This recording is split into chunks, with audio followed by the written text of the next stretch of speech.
इस केस में बरियत की दरख्वास्त है। हमारा रेलेवेंट इसमें जो सेक्शन है 265 है क्रिमिनल प्रोसीजर कोड का।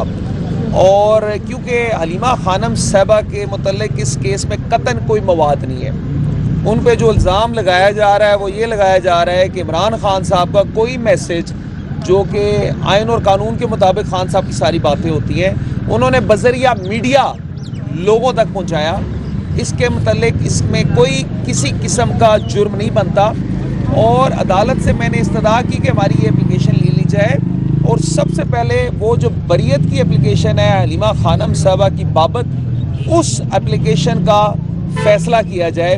लेकिन हमारी ये इस्तदा नहीं मानी गई और उस दरख्वास्त के बावजूद इस बात पे इसरार किया इस्तगासा ने कि गवाहान लिखेंगे। आज टोटल 8 गवाहान रिकॉर्ड हुए हैं, कुल 16 गवाह इस केस में रिकॉर्ड हो चुके हैं। और एक बात मैं अर्ज़ कर दूं, इन तमाम 16 गवाहों में कोई ऐसा मवाद हलीमा खानम साहबा के मुतल्लिक नहीं है जिसकी बुनियाद पे इन्हें सज़ा दी जा सके। एक मौके पे हलीमा खानम साहबा ने बड़ी अहम बात की और रेलेवेंट बात की। उन्होंने इस्तगासा जिससे ये कहा, अदालत से भी ये कहा कि जल्दी किस चीज़ की है कि आप इतनी जल्दी शहादत लिखे जा रहे हैं। तो हमारे बड़े कंसर्न हैं इस चीज़ पे।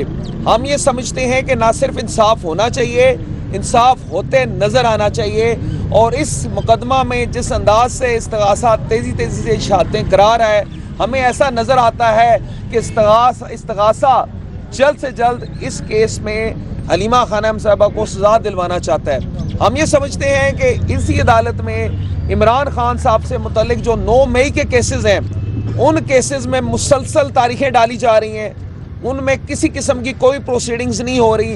हालांकि कानून ये है वो मुल्ज़म जो जेल के अंदर हो उनके केसेस में जल्दी की जाती है, सज़ा करने की जल्दी नहीं की जाती, इंसाफ देने की जल्दी की जाती है। उनकी सस्पेंशन इस्लामाबाद हाई कोर्ट में फिक्स नहीं हो रही, उनके जो 9 मई के केसेस हैं वो नहीं चल रहे। जबकि हलीमा खानम साहबा जो बाहर हैं और बाहर जो मुल्ज़मान होते हैं अदालतों का आम तौर पे उनके मुतल्लिक ये रवैया होता है कि वो थोड़ा सा अगर डिले भी हो जाए कोई फ़र्क नहीं पड़ता। लेकिन इस केस में दीगर केसेस की निस्बत जल्द से जल्द ट्रायल किया जा रहा है, जिस पे हमारी कंसर्न्स हैं।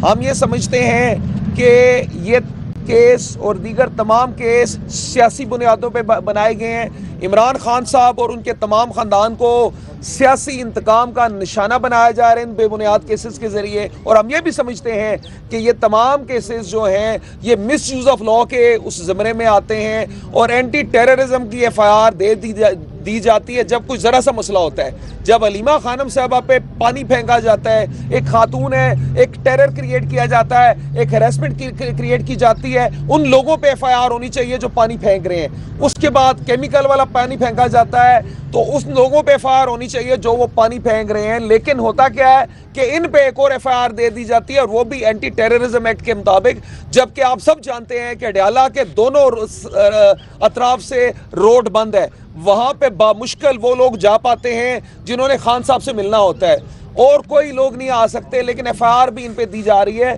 तो मैं ये कहना चाहूँगा कि हमें अब इन चीज़ों पे इंतहाई हमारे तहफ़्फ़ुज़ात हैं और इस तरह से ये चीज़ें नहीं चल सकेंगी। और मैं कोशिश करूँगा, अपनी से हम पूरी कोशिश करेंगे कि अदालत से हमें इंसाफ मिले। और हम अदालतों से भी ये मुतालबा करते हैं, इस्तदा करते हैं कि ये अदालतों की ज़िम्मेदारी है कि वो इंसाफ दें। इसीलिए जजेस हमारे कोर्ट्स में बैठे हुए हैं और हम इस उम्मीद पर ही ये ट्रायल्स कर रहे हैं। लेकिन जो हमारी कंसर्न्स थी वो मैंने आपसे शेयर कर दी।